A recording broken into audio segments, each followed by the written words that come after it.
आज महाराष्ट्रामध्ये कॉर्पोरेट कंपन्यांबद्दल जे काही समोर येत आहे त्यामध्ये टी सी एस म्हणा किंवा इतर काही आय टी बेस ज्या कंपन्या आहेत, अशा बऱ्याचशा कंपन्यांमधलं जे काही तिथे प्रकार घडत आहेत त्यातून ते समोर येत आहे. सुरुवात नाशिकपासून झाली आणि आता वेगवेगळ्या ठिकाणीसुद्धा या कंपन्यांचे असे भांडेफोड होऊन राहिले. तिथं काय कारभार चालतो, तिथं जे काम करणारे महिला आहेत त्यांच्याबरोबर काय व्यवहार होतात हे आता हळूहळू समोर यायला लागलं. म्हणजे जेव्हा तुमची मुलं मुली कॉर्पोरेट कंपन्या किंवा आय टी क्षेत्राच्या कंपनीत जर काम करत असतील तर आपण त्यांना विश्वासात घेऊन कुठल्याही प्रमोशनला बळी न पडता किंवा कुठल्या HR ला किंवा TL ला यांच्या भूलथापांना बळी न पडता आपण हा सगळा प्रकार जर काही होत असेल, चुकीचा प्रकार होत असेल, हा घरी सांगितला पाहिजे आणि याची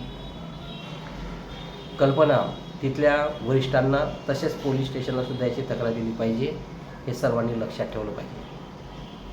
आता जो TCS मध्ये प्रकार झाला, या प्रकाराबद्दल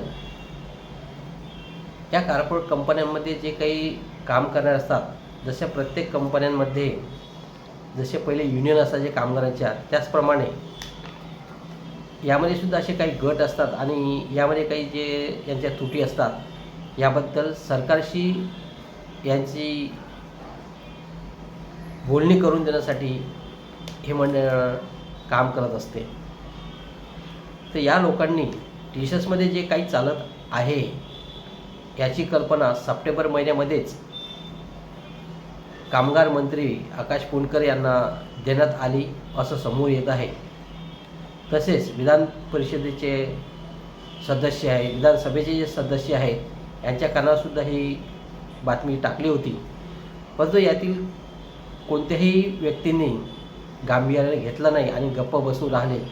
याचा अर्थ हाच होतो की यांना याबद्दल एक तर कल्पना असावी म्हणून यांनी याकडे गांभीर्याने घेतलं नाही किंवा यांना या कामगारांचं किंवा या मुलांचं, या युवा पिढीचं काही घेणं देणं नाही.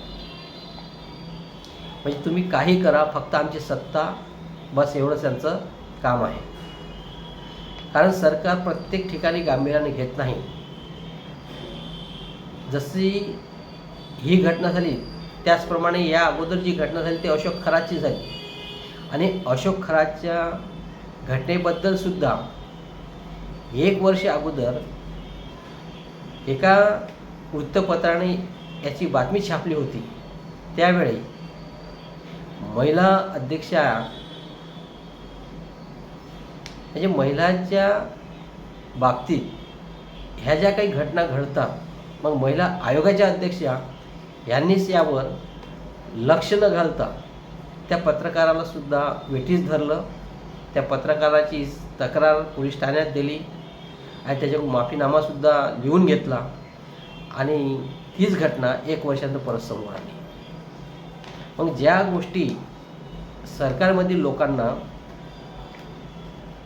सांगितल्या जातात, मग ही लोक यावर गांभीर्याने का विचार करत नाही? अशा घटनांना दडपण्याचं काम ही लोक का करतात?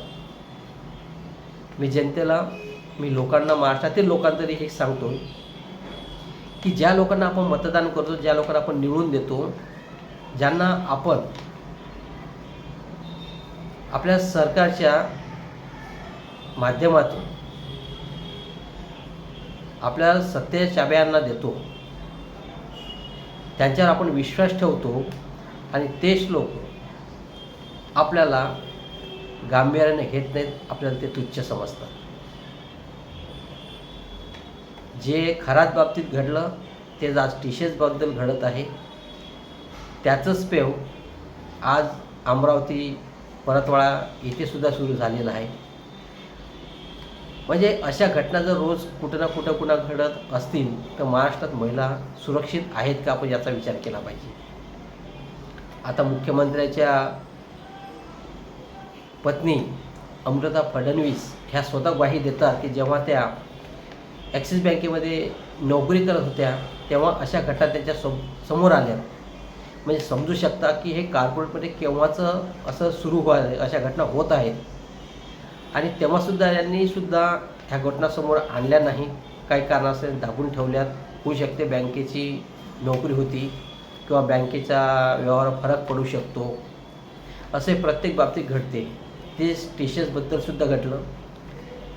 तक्रारदार महिलांनी HR सुद्धा याची कल्पना दिली, त्यांनी लक्ष घातलं नाही. मॅनेजमेंटकडे सुद्धा तक्रार दिली तरी त्यांनी लक्ष घातलं नाही. याचा अर्थ मॅनेजमेंटसुद्धा अशा घटनांना बगल देत नाही आणि त्यालासुद्धा गांभीर्याने घेत नाही. म्हणजे कॉर्पोरेटमध्ये अशा घटना होणं सहज आहे किंवा हे सर्व चालतं आहे असं समजून जावं का? मग यापुढे जे मुलं किंवा जे मुली कॉर्पोरेटमध्ये काम करतात त्यांच्याकडे समाज कुठल्या दृष्टीने बघणार याचा विचार केला पाहिजे. मग यानंतर आपल्या मुलामुलींना खरंच कॉर्पोरेटमध्ये नोकरीला पाठवायचं की नाही पाठवायचं याचासुद्धा पालक विचार करतील किंवा घरचे लोक विचार करतील. याबद्दल सरकारने सुद्धा गांभीर्याने घेणं गरजेचं आहे. तसंच जी पण IT कंपनी असेल त्या मॅनेजमेंटसुद्धा याकडे गांभीर्याने घेतलं पाहिजे. अन्यथा येणाऱ्या काळात IT कंपनीलासुद्धा कामगार भेटणार नाही याची कंपनीसुद्धा दक्षता घेतली पाहिजे. आणि मी IT कंपनीतील किंवा कुठल्याही कॉर्पोरेट कंपनीमधील मुलं असो मुली असो जे काही काम तुम्ही करता आपल्या प्रमोशनसाठी किंवा पगारवाढीच्या बहाण्याने कोणी जर तुम्हाला चुकीचं वर्तन करत असेल तर त्याला तुम्ही बळी पडू नका. ते वरिष्ठांच्या कानावर घाला, आपल्या घरच्यांच्या कानावर घाला आणि शक्य झाल्यास स्थानिक पोलीस स्टेशनसुद्धा कानावर घाला आणि त्याची तक्रार द्या.